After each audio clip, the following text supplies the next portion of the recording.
Welcome to the deep dive. Today we're doing something a little different. We're stepping away from the usual academic papers. We are. Instead, we're looking at a piece of, well, modern urban lore, a story that one of you shared with us that is just so detailed, so compelling. It really is. We're treating it like a case study. Exactly. A psychological experiment in a self-contained narrative. An architecture of dread. That's what it is. We're not just looking at a scary story. We're taking it apart. We're dissecting the mechanism, how space, how sound, how these tiny visual details get warped to create this feeling of total psychological confinement. So our mission today is to understand how a totally mundane place, an old dying mall, becomes a perfect, endless prison. Yeah. We're calling this one The Anatomy of an Endless Space. And to really get it, we have to start with the psychology, the framing of it all. The protagonist isn't walking into a haunted house. They're not exploring a dungeon. They're walking into a monument of what? Failed commerce. And lost childhood comfort. And that brings us straight to the core idea here. The uncanny. The uncanny, exactly. Yeah. Or unheimlich, as Freud would say. It's the deeply unsettling feeling you get when something familiar, something that should be comfortable. Like a mall? Like a mall, a place of routine, of safety. Mm-hmm. And it suddenly becomes subtly wrong. Hostile, even. Actively aware of you. The decay of the building itself, it just mirrors the collapse of the routine the protagonist was trying to escape in the first place. Okay, so let's unpack that. That first moment. The threshold, the motivation is so relatable. Completely. Traffic's a nightmare, stressful day at work, it's pouring rain. And you just want to get home. Just want to get home. And you see the mall and you think, shortcut, it's a low-stakes decision. You're just exhausted. And maybe there's that flicker of nostalgia, too. You know, a place where you maybe bought candy as a kid or rode the carousel. You're seeking comfort. That is the key. You're seeking comfort. And so they find this unmarked side door kind of tucked away. And it opens. It opens without any effort. And that ease, that violation of what you'd expect, security-wise, that's the first little break in reality that they decide to just rationalize away. Right, because you'd think, well, it's an old building. Of course it smells like mildew. Of course the air is stale. But the atmosphere is immediately wrong. It's more than just quiet. The source text describes the air as dense. Heavy, like the building is holding its breath. Yeah, and the flickering fluorescent lights, you expect that. But that silence, it feels predatory. It's not the stillness of abandonment. No, it's the sound of something listening. And what's so effective here is how fast the architectural betrayal kicks in. Oh, immediately. They're trying to navigate, but the hallways just feel off. They're longer than they should be.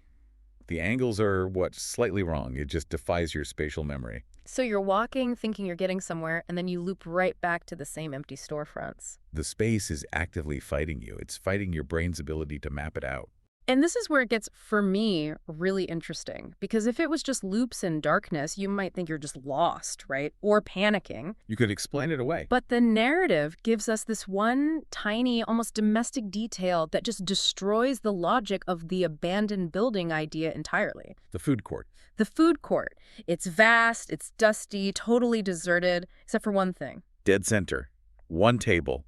The chair is pulled out. And on it, a single styrofoam cup. With visible steam rising from it. Okay. So why is this one little steaming cup the real anchor of dread here? Because it is the perfect violation of cognitive safety. An abandoned building is predictable. You know the rules. Right. Dust, decay, silence. But a cup with steam, that implies recent, immediate human activity. It implies heat, presence. And when there's nobody around, your brain has to confront a contradiction it just cannot solve. So it's not just abandoned. No. That's the moment the space shifts from passive decay to active malevolence. The mall isn't just empty, it's being maintained. And it's waiting. For them. For them. That distinction, passive decay versus active surveillance, is everything. So they try to leave. They rush for the glass exit doors they expect to be there. And they're just gone. Replaced by another hallway. Stretching deeper into the building, they're trapped. And that's the point of no return. That's what kicks off the total cognitive collapse. Because you don't just lose your grounding in space anymore. It's time. It's technology. You pull out your phone, right? that modern lifeline. And there's nothing. No signal, no Wi-Fi, just that useless spinning wheel. A symbol of futility. But the timestamp on the phone, that's the really terrifying blow, isn't it? It's brutal. It jumps violently from, 4:47 p.m. to 11:13? And then it just resets, a flashing series of zeros. Linear time has been severed. Absolutely. The spatial loops attack your sense of location, but the time jump attacks your sense of self, your continuity. If you don't know when you are. Your ability to rationally plan an escape is gone. It just creates this deep psychological paralysis. Memory and your current experience, you can't trust them together anymore. And so they try to retrace their steps to find that terrifying cup again. But the food court is gone. Replaced by a dead end that they swear wasn't there before. The darkness itself starts to feel like an entity. Their flashlight beam is swallowed by the hallway. That's a great way to put it. The space isn't just absorbing light, it's consuming sensory input. So the environment is now actively hunting them. Yes, and nothing personifies that dynamic hunting better than the mannequins. Mannequin horror is a classic trope, but this is different. It feels so personalized. It does. They start as just dusty relics in store windows. But when the protagonist looks away and then looks back, their poses have changed. From a normal display stance to having their heads tilted toward them. Or a hand raised, like it was pointing. Which turns them from static props into a conscious, observing jury. They're not just objects, they are monitoring this whole descent into madness. And the surveillance gets confirmed by other details, right? The advertisements. The ads, yeah. The faces on these old, faded posters are all blurred, smudged, which fits. But one face is horribly, vaguely recognizable. Warped. And it looks like the protagonist. So the space isn't just trapping you, it's learning you. It's absorbing your identity. It's personalizing the threat.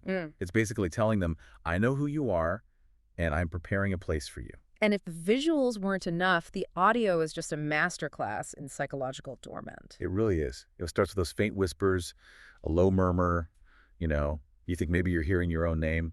Classic sign of madness. But then it gets real. It solidifies into the sound of footsteps. That rhythmic tap, tap, tap. Yeah. And the brilliance of it is the timing. The protagonist stops walking, holds their breath. Expecting the sound to stop, too. It doesn't. It keeps going. Rhythmic, no echo, confirming it's a separate presence, pacing nearby. It's conscious. It knows they're there. And then the final layer of horror with that. The moment they start moving again, the footsteps start up. Faster, louder. Closing the distance. The entity stops when it's being watched, and it speeds up when you run.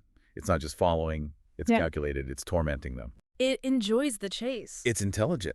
And after all that psychological stress, the narrative delivers the cruelest trick of all. The exit sign. The bright red glow of an exit sign. False hope. The most brutal psychological weapon. And their relief must have been just overwhelming. They sprint, the door opens, and they step out onto a street. It looks like the city. Cars, people, rain. For a second, you think you've won. You think you broke the loop. But the outside world is it's a set, a glitched reality. Look at the people. They move with this stiffness. They repeat the same exact motion over and over, like a broken animation. An imitation of life. That's all it is. And the sound is wrong. The cars are completely silent. No engines, no horns. Just this faint, unnatural hum. A hollow mimicry of a street. It shows the mall's influence goes beyond its own walls. The whole world has become unstable. But the final confirmation comes when they turn back to look at the mall. And it's changed. It's taller, darker, with warped glass. The structure isn't fixed. It's mutable. It followed them. The prison just showed it can expand. The escape attempt was useless. So when they go back inside, it's an immediate catastrophic escalation. The realization that they never really escaped. The air is colder, sharper. The building itself is physically closing in. The walls are narrower. The floor creaks like the building is groaning because they're back. It's welcoming them back and punishing them for trying to leave. And the mannequins, they reflect this. They're everywhere now, but they're all headless. Just these smooth, severed necks, bent at odd angles, still somehow conveying that they're steering, still moving closer when you don't look. And the personalized threats become explicit. The storefronts that were empty are now lit with glowing signs. Not advertisements. No, personal messages. The protagonist's name. We've been waiting for you. And the most chilling one, don't run. The building has dropped all pretense. It's a self-aware antagonist now. Which leads to that moment of biological confirmation. In a total panic, They lean against a wall for support. expecting cold concrete. But it's soft, warm, and it's pulsing. Not just a vibration from some old machine. No, a steady, rhythmic heartbeat. The wall is alive. That's the moment. The narrative confirms the space isn't just haunted or architecturally impossible. It's sentient, biological, consuming. The structure is literally alive, and it's holding them. With that realization, they stumble back into the food court. But it's different now. It's the final trap. The table is waiting, and the figure sitting there isn't a crude prop anymore. It's a detailed mannequin, cracked skin, and a horribly human hand wrapped around that steaming cup. Facing them. Explicitly facing them. It's the decoy, the lure, the mirror of what's to come. So the last desperate escape attempt, another glowing exit sign, just throws them right back into the food court. But now, it's full.